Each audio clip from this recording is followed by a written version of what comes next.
Welcome to Above the Fold Broncos. This is where we go over the articles in the Vista. And today I have with me Christian Tabak, reporter for the Vista, and he has written an article about the recent budget cut that we saw.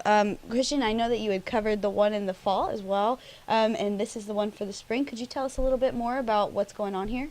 Of course, Katie. Yeah, already speeding the fiscal year 2018, we saw a 6% decrease all the way back in, July, August.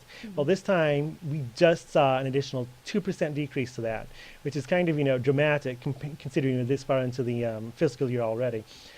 State agencies overall across the state have had to reduce their budgets by between 1 to 2%. And while higher education's only sustained a 0.6% cut, we're seeing that here at UCO kind of, a scramble among our offices to figure out where we're going to take that money. And so I noticed that you spoke to Patty Newhold in finance. How did she say we're going to handle that money? You know, Patty said it's not going to be as dramatic as it was all the way back in August. What we're dealing with now is looking at maybe finding new ways to raise that revenue, maybe freezing some accounts. We do have some positions on campus that have kind of been held over. We might be able to cut some of those positions and maybe just make do with those we have, as well as just try and, from one-time funds. These are funds that have been allocated for specific purposes that may or may not be needed to be used throughout the year. Now going to see about applying those to, balance out this budget cut. Okay. And so did she talk about any specific positions at all that might be cut or anything like that? A meeting on this is going to be held later this month to actually see what, in fact, will be happening. She's not certain where, in fact, that's going to happen. The cuts themselves are going to be divided up amongst each of the university's offices and divisions. It's going to be up to their discretion to figure out where best they can afford to sacrifice some of that. So more specifically, how big of a cut was this? Overall, this amounts to a $260,000 cut.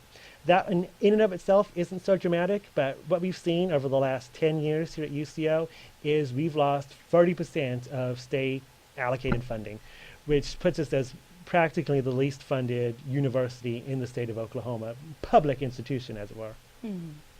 And I noticed you also spoke with President Betts. What did he have to say about this? Yeah. UCO President Don Betts, he's hopeful. We're going to make it through, as he says, like we always do. One of the things he thinks we really need to look at as a university is perhaps where we're getting funding. Typically, we derive a lot of that funding now that we don't receive state money from tuition and per credit hour production and all of that. He thinks we might see something in maybe a change in the demographics we target. Already we're targeting, the typical college student, freshman, 18, 19, 20.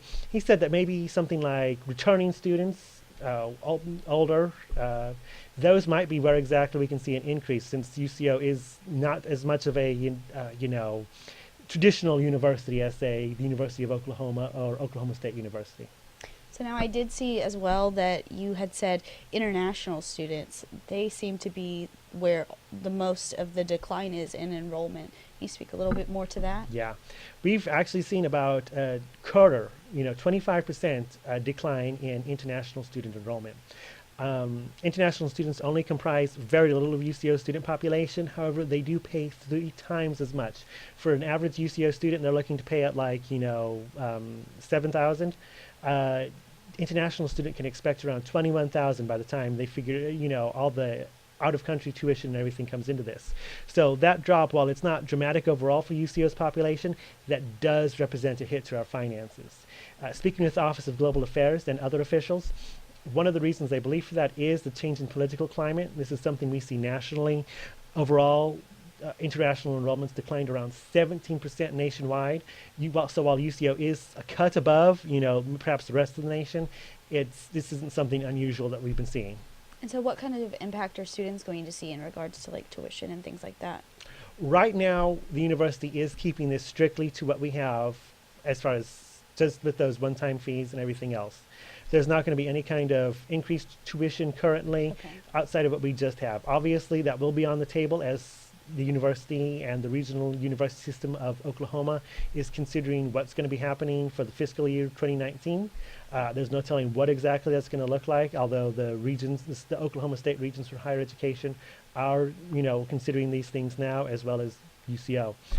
For now, it doesn't look like this will impact the university students too much, outside of just maybe some services.